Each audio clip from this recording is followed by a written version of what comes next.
નમસ્કાર, આપ જોઈ રહ્યા છો આપણું ગુજરાત સમાચારો સાથે હું છું પંકજ શર્મા। શરૂઆત મહત્વપૂર્ણ ખબરથી કરીશું। સમાચાર આવી રહ્યા છે ઉનાળાને લઈને હવે ચોમાસું પણ આવી રહ્યું છે। જી હા, ભર ઉનાળે ચોમાસા જેવો માહોલ। ડાંગ જિલ્લામાં આકરી ગરમી વચ્ચે વરસાદ ખાબક્યો। સાપુતારામાં કરા સાથે વરસાદ ખાબકતા ઠંડક ફેલાઈ। ભર ઉનાળે કમોસમી વરસાદે ડાંગ જિલ્લાને જાણે કે ચોમાસાની યાદ અપાવી દીધી। હવામાન વિભાગની આગાહી પ્રમાણે વરસાદી વાદળો ઘેરાયા અને ધોધમાર વરસાદ વરસ્યો। બપોર બાદ કાળા ડિબાંગ વાદળો આવી ચડ્યા અને સાંજ પડતા તો ચોમાસા જેવો વરસાદ થયો। સાપુતારા અને સામગહાન સહિતના વિસ્તારોમાં તો કરા સાથે વરસાદ પડતા ખેડૂતોની ચિંતા વધી ગઈ। જો કે વેકેશનમાં સાપુતારા પ્રવાસે આવેલા પ્રવાસીઓને ભર ઉનાળે વરસાદ અને કરા પડતા સાપુતારાનો આહલાદક માહોલ માણવા મળ્યો। ધીમી ધારે વરસાદ વરસતા લોકોને ભીષણ ગરમીથી રાહત મળી। ભારે બફારા બાદ સાપુતારા અને આસપાસના વિસ્તારોમાં વરસાદી માહોલ સર્જાયો હતો। ગુજરાતનું એકમાત્ર ગિરિમથક સાપુતારામાં વરસાદ થતા વાતાવરણ ખુશનુમા બની ગયું। અતિશય ગરમીમાં વરસાદ પડતા વાતાવરણમાં ઠંડક ફેલાઈ ગઈ। જો કે ડાંગર, વરાઈ, નાગલી જેવા પાકને નુકસાનની ભીતિ ખેડૂતો સેવી રહ્યા છે। મહત્વનું છે કે હવામાન વિભાગે દક્ષિણ ગુજરાતમાં કમોસમી વરસાદની આગાહી કરી છે। આગામી દિવસોમાં પણ દક્ષિણ ગુજરાતમાં માવઠાનો માર પડી શકે છે। જો કે હવામાન વિભાગે કરેલી આગાહીના પગલે 3 દિવસ પહેલા પણ ડાંગ જિલ્લામાં વરસાદ વરસ્યો। માવઠું ત્રાટકતા અહીંના ખેડૂતોની ચિંતામાં વધારો થયો છે। આ તરફ દાહોદ અને નર્મદામાં પણ માવઠાનો માર પડ્યો। દાહોદમાં ધૂળની ડમરી સાથે વંટોળિયો વરસાદ ખાબક્યો। રાજ્યમાં સાયક્લોનિક સર્ક્યુલેશનની અસરથી કમોસમી વરસાદ વરસ્યો। દાહોદમાં ગાજવીજ અને ભારે પવન સાથે માવઠાનો માર પડ્યો। દાહોદના લીંબડી નગરમાં પવન સાથે વરસાદ ખાબક્યો। લીંબડીના ગ્રામ્ય વિસ્તારોમાં પણ બપોર બાદ વાતાવરણ પલટાયું અને કેટલાક વિસ્તારોમાં ધોધમાર વરસાદ વરસ્યો। ગરમી બાદ વરસાદ વરસતા લોકોને બફારાથી રાહત થઈ, પરંતુ ખેડૂતોની ચિંતામાં વધારો થયો। વરસાદી માહોલ વચ્ચે દાહોદ પંથકમાં તેજ પવનને કારણે વંટોળિયો ફૂંકાયો। આખા દિવસના ઉકળાટ બાદ વંટોળિયો ફૂંકાયો હતો। દ્રશ્યમાં જોઈ શકાય છે કે રોડની બાજુમાં ભારે પવનને કારણે વંટોળિયો ફૂંકાઈ રહ્યો છે। ધૂળની ડમરી સાથે વંટોળિયો ફૂંકાતા રસ્તા પર જઈ રહેલા વાહન ચાલકોને મુશ્કેલીનો સામનો કરવો પડ્યો। આ તરફ નર્મદા જિલ્લાના વાતાવરણમાં પણ પલટો જોવા મળ્યો। ડેડિયાપાડાના અંતરિયાળ વિસ્તારમાં કમોસમી વરસાદ થયો। સરીબાર, કોકમ અને મોહબી સહિતના ગામોમાં ભર ઉનાળે વરસાદ વરસતા ખેડૂતોની ચિંતામાં વધારો થયો। અસહ્ય ઉકળાટ બાદ વરસાદથી વાતાવરણમાં ઠંડક ફેલાઈ ગઈ। આ તરફ નર્મદાના ડેડિયાપાડામાં કમોસમી વરસાદ વરસ્યો। અંતરિયાળ વિસ્તારોમાં વરસાદ પડ્યો। સરીબાર, કોકમ અને મોહબીમાં વરસાદ નોંધાયો। વરસાદથી અસહ્ય ઉકળાટથી લોકોને રાહત મળી ગઈ। તો વડોદરાના કરજણના ગ્રામ્ય વિસ્તારોમાં પણ વરસાદ પડ્યો। ભર ઉનાળે ગ્રામ્ય વિસ્તારમાં કમોસમી વરસાદ નોંધાયો। અસહ્ય ગરમી અને બફારા વચ્ચે વરસાદ શરૂ થઈ ગયો। સિમરી, રનાપુર, મેથી, શિનોર સહિતના ગ્રામીણ વિસ્તારોમાં ભારે પવન સાથે વરસાદ શરૂ થતા વાતાવરણમાં ઠંડક ફેલાઈ ગઈ। કમોસમી માવઠાને કારણે કરજણ પંથકના ખેડૂતો ચિંતિત બન્યા। વૈશાખ મહિનામાં વરસાદી માહોલ જામશે। હવામાન વિભાગે કહ્યું છે આગામી 6 દિવસ રાજ્યમાં વરસાદના છે એંધાણ। વરસાદ અંગે હવામાન વિભાગની આગાહી। આગામી 6 દિવસ વરસાદ ધબધબાટી બોલાવશે। દક્ષિણ ગુજરાતના તમામ જિલ્લામાં વરસાદ ખાબકશે। રાજ્યમાં હાલ વૈશાખ મહિનામાં વરસાદી માહોલ જામ્યો છે। ઉનાળાની ગરમી વચ્ચે હવામાન વિભાગે વરસાદની આગાહી કરી। અરેબિયન સી તથા સાઉથ રાજસ્થાનમાં વરસાદની 2 સિસ્ટમ સક્રિય છે, જેના કારણે ગુજરાતના કેટલાક વિસ્તારોમાં વરસાદની આગાહી કરી। ગુજરાતમાં આગામી 6 દિવસ વરસાદની શક્યતા દર્શાવવામાં આવી। દક્ષિણ ગુજરાતના તમામ જિલ્લામાં તથા સૌરાષ્ટ્રના કેટલાક વિસ્તારોમાં વરસાદનું અનુમાન છે। सो डे 1 के लिए जो है साउथ गुजरात के जो है सभी डिस्ट्रिक्ट्स में जो है लाइट रेन की प्रोबेबिलिटी देखने को मिल रही है अगले 24 घंटों के लिए। साथ ही साथ अगर नॉर्थ गुजरात की बात करें तो उसमें मुख्य तौर पे जो है बनासकांठा, साबरकांठा, अरावली, खेड़ा तथा पंचमहल, दाहोद, महिसागर शामिल है, जिसमें लाइट रेन देखा जा सकता है। રાજ્યના જે વિસ્તારોમાં વરસાદની શક્યતા છે તેના પર નજર કરીએ તો 13મી તારીખે બનાસકાંઠા, સાબરકાંઠા, પાટણ, મહેસાણા, ગાંધીનગર, અમદાવાદ, આણંદ, અરવલ્લી, મહીસાગર, પંચમહાલ, દાહોદ, છોટાઉદેપુર, વડોદરા, નર્મદા, તાપી, નવસારી, ડાંગ, વલસાડ, દાદરાનગર હવેલી, દમણ સહિતના કેટલાક વિસ્તારોમાં, આ સાથે ગીર સોમનાથ, અમરેલી, ભાવનગરમાં છૂટાછવાયા વરસાદની શક્યતા વ્યક્ત કરવામાં આવી છે। 14 મેના રોજ આગાહીની વાત કરીએ તો બનાસકાંઠા, સાબરકાંઠા, પાટણ, મહેસાણા, ગાંધીનગર, અમદાવાદ, આણંદ, ખેડા, અરવલ્લી, મહીસાગર, ભરૂચ, સુરત, પંચમહાલ અને દાહોદ જિલ્લાના થોડા વિસ્તારોમાં વરસાદની આગાહી કરવામાં આવી છે। જ્યારે સુરેન્દ્રનગર, ભાવનગર, મોરબી, બોટાદ, અમરેલી, ગીર સોમનાથના કેટલાક વિસ્તારોમાં છૂટાછવાયા વરસાદ પડવાની આગાહી આપવામાં આવી છે। આ ઉપરાંતના જિલ્લાઓમાં વરસાદની શક્યતા નથી।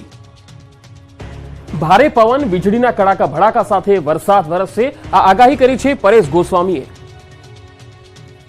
હવામાન નિષ્ણાતની મોટી આગાહી। 5 દિવસ ભયંકર વરસાદ ખાબકશે। વીજળીના કડાકા ભડાકા સાથે ત્રાટકશે વરસાદ। ભર ઉનાળે ગાજવીજ, તોફાન અને તેજ પવન સાથે વરસાદ ખાબકશે. આ આગાહી કરી છે હવામાન નિષ્ણાત પરેશ ગોસ્વામીએ. આગામી દિવસોમાં રાજ્યના મોટાભાગના વિસ્તારોમાં ચોમાસા જેવો વરસાદ ખાબકવાની આગાહી કરી છે. 16 મે સુધી રાજ્યના અનેક ભાગોમાં આકાશી આફત તોડાઈ રહી છે. ગોસ્વામીએ કહ્યું કે પ્રી મોન્સૂન એક્ટિવિટીના ભાગરૂપે રાજ્ય પર માવઠાનો માર પડશે. પ્રી મોન્સૂન એક્ટિવિટીના ભાગરૂપે હશે અને આ વરસાદની અંદર ભારે ગાજવીજ અને પવન સાથે તોફાની વરસાદો પડે તેવી શક્યતાઓ છે. ખાસ કરીને આજે 12 મે થી લઈ અને 16 મે 2024 સુધી આ રીતે વરસાદની શક્યતાઓ રહેલી છે. દક્ષિણ ગુજરાત સહિત રાજ્યના મોટાભાગના વિસ્તારોમાં વાતાવરણ પલટાય તેવી શક્યતા છે.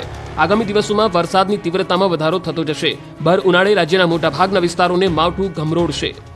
આવતીકાલે 13 મે 2024 થી આ જે વરસાદની જે તીવ્રતા અને વિસ્તારો છે એમાં વધારો થતો જશે. 13, 14, 15 અને 16 આ 4 દિવસ છે. આ 4 દિવસ દરમિયાન રાજ્યના મોટાભાગના વિસ્તારોને આવરી લેશે. આ તરફ દાહોદમાં પડેલા કમોસમી વરસાદે એપીએમસીમાં પડેલા અનાજને પલાળી નાખ્યું. અચાનક જ વરસાદ ખાબકતા અનાજની બોરીઓ પાણી થઈ. ગુજરાતમાં સક્રિય થયેલી સાયક્લોનિક સર્ક્યુલેશનની અસર દાહોદ જિલ્લામાં પણ જોવા મળી. ગઈકાલે દાહોદ નગરમાં એકાએક ધોધમાર વરસાદ ખાબક્યો. ધોધમાર વરસાદમાં એપીએમસી દાહોદ ખાતે ખુલ્લામાં મૂકેલા અનાજને ખૂબ મોટા પ્રમાણમાં નુકસાન થયું. રાજ્યમાં આગામી દિવસોમાં કમોસમી વરસાદની આગાહી છે, ત્યારે દાહોદમાં ચોમાસા જેવો વરસાદ ખાબક્યો. વરસાદી વાદળો ઘેરાતા દાહોદ એપીએમસી દ્વારા વેપારીઓને વોટ્સએપ દ્વારા જાણ કરવામાં આવી હતી, જેમાં ખુલ્લામાં મૂકેલા અનાજને સલામત સ્થળે ખસેડવા જણાવાયું. પરંતુ વેપારીઓ પોતાનો માલસામાન ખસેડવાની કામગીરી હાથ ધરે તે પહેલા જ ભીષણ ગરમી બાદ અચાનક વરસાદ થયો. એપીએમસીમાં ખુલ્લામાં મૂકેલ અનાજ ઉપર તાડપત્રી ઢાકે તે પહેલા જ ભારે પવન સાથે ધોધમાર વરસાદ વરસ્યો. ખુલ્લામાં પડેલા ઘઉં, ચણા, સોયાબીન, મકાઈ, કણબી અને કઠોળને મોટા પાયે નુકસાન થયું.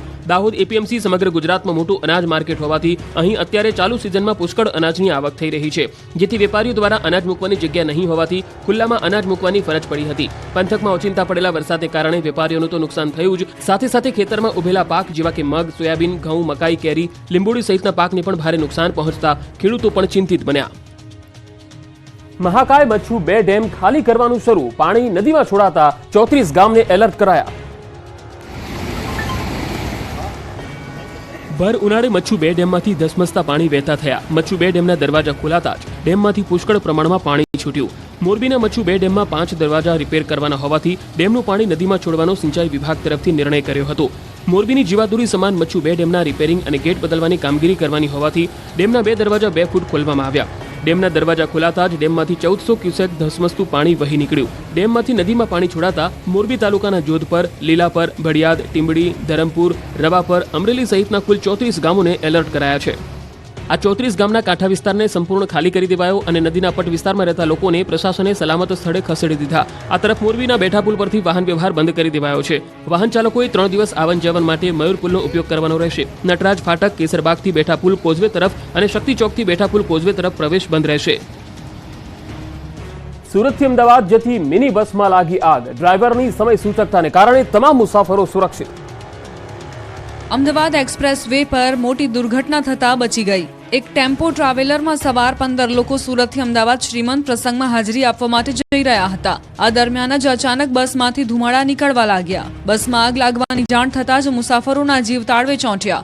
જો કે ધુમાડા નીકળતા ડ્રાઈવરે બસ બાજુમાં ઊભી રાખીને મુસાફરોને નીચે ઉતારી દીધા. જેવા મુસાફરો નીચે ઉતર્યા અને તરત જ મિની બસ ભડભડ બળવા લાગી. સદનસીબે આ દુર્ઘટનામાં કોઈ જાનહાનિ નથી થઈ. એક્સપ્રેસ હાઈવે પર મિની બસમાં આગ લાગતા ટ્રાફિક જામ થયો હતો અને 6 કિલોમીટર સુધી વાહનોની કતાર લાગી હતી. મિની બસ સુરતથી અમદાવાદ જઈ રહી હતી ત્યારે આ બનાવ બન્યો. આ બનાવમાં બસ બળીને ખાખ થઈ ગઈ છે. દ્રશ્યોમાં જોઈ શકાય છે કે બસમાં ભીષણ આગ લાગ્યા બાદ બસ જાણે કે હાડ પિંજર બની ગઈ. ફાયરની ટીમે ઘટના સ્થળે પહોંચીને બસમાં લાગેલી આગને કાબૂમાં લીધી. પ્રાથમિક અનુમાન પ્રમાણે શોર્ટ સર્કિટના કારણે આગ લાગી હોઈ શકે. આ દુર્ઘટનાના કારણે અનેક વાહન ચાલકોને હાલાકીનો સામનો કરવો પડ્યો હતો. રાજ્યના અલગ અલગ વિસ્તારોમાં આજે આગની ઘટનાઓ બની. દાહોદમાં ટ્રાન્સફોર્મરમાં ભડાકા થયા. દાહોદમાં એમજીવીસીએલ ટ્રાન્સફોર્મરમાં અચાનક આગ ભભૂકી ઉઠતા અફરાતફરી મચી ગઈ. આગ લાગતા ટ્રાન્સફોર્મરમાં જોરદાર ભડાકા થયા હતા. આગ લાગતા ગોદી રોડ પરના વિસ્તારમાં વીજળી પણ ગુલ થઈ ગઈ. ટ્રાન્સફોર્મર સળગી જતા આસપાસના વિસ્તારમાં અંધારપટ છવાયો. વીજળી ગુલ થઈ જતા આખી રાત લોકો ગરમીમાં શેકાયા. આ ઘટનાની જાણ થતાં એમજીવીસીએલ દ્વારા તાત્કાલિક સ્થળ પર પહોંચી સમારકામ હાથ ધરાયું હતું. મોબાઈલ રાખનારાઓ માટે સાવચેતીરૂપ ઘટના દાહોદમાં બની. દાહોદમાં બનેલો એક બનાવ તમામ માટે ચેતવણીરૂપ કિસ્સો છે. એક વ્યક્તિનો મોબાઈલ અચાનક સળગી ઉઠ્યો. બેગમાં મૂકેલો મોબાઈલ અચાનક સળગ્યો. આગ લાગતા ગભરાયેલા યુવકે તાત્કાલિક મોબાઈલ બેગમાંથી કાઢીને ફેંકી દીધો હતો, જે બાદ આસપાસના લોકોએ પાણી છાંટીને આગ પર કાબુ મેળવ્યો હતો. ચારધામ યાત્રામાં ભયંકર ટ્રાફિક જામ, વાહનોનો ખડકલો થયો. ગુજરાતના કેટલાક પ્રવાસીઓ પણ ટ્રાફિકમાં ફસાયા. બદ્રીનાથ ધામના કપાટ ખુલતાની સાથે જ ઉત્તરાખંડના તમામ ચારેય ધામ કેદારનાથ, યમુનોત્રી અને ગંગોત્રીની યાત્રા શરૂ થઈ ગઈ છે.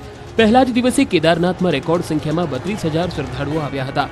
આ દરમિયાન યાત્રાના પહેલા જ દિવસે યમુનોત્રી જતા શ્રદ્ધાળુઓની ભારે ભીડ જોવા મળી. દહેરાદૂન યમુનોત્રી જતા માર્ગ પર ટ્રાફિક જામ થઈ જતા વાહનોનો ખડકલો થયો. ભરચક ટ્રાફિકમાં ગુજરાતના કેટલાક પ્રવાસીઓ પણ ફસાયા. દહેરાદૂનથી યમુનોત્રી જતા માર્ગ પર યાત્રીઓ ભરેલા વાહનો રોકવામાં આવ્યા હતા. યમુનોત્રીમાં ભારે ભીડ ઉમટી પડતા યાત્રીઓને અધવચ્ચે રોકવામાં આવ્યા હતા. 40 થી 50 બસ અને ટેમ્પો ટ્રાવેલ્સ ફસાઈ જતા લોકો અટવાઈ ગયા. જો કે લોકલ વાહનોની અવરજવર પર કોઈ રોક નથી. યમુનોત્રીમાં ટ્રાફિક વધતા યાત્રીઓને હાલાકી પડી રહી છે. જો કે તંત્રએ કહ્યું કે ધીમે ધીમે વાહનોને આગળ જવા દેવામાં આવી રહ્યા છે. ધીમે ધીમે રસ્તો ક્લિયર થઈ જશે. મહત્વનું છે કે યમુનોત્રી ધામના કપાટ ખુલ્યા બાદ મંદિરથી લઈને 2 કિલોમીટર સુધી માર્ગ પર ચારે તરફ શ્રદ્ધાળુઓની ભીડ જોવા મળી. પોલીસ અને પ્રશાસને ભીડને કાબૂમાં કરવા પ્રયાસો કર્યા, પરંતુ સ્થિતિ એવી હતી કે 4 કલાક સુધી લોકો ફસાયેલા રહ્યા, જેના કારણે યાત્રીઓને ભારે પરેશાનીનો સામનો કરવો પડ્યો.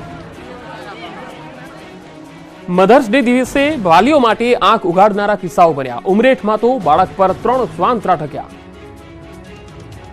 રાજ્યમાં અલગ અલગ સ્થળોએ માતા પિતા માટે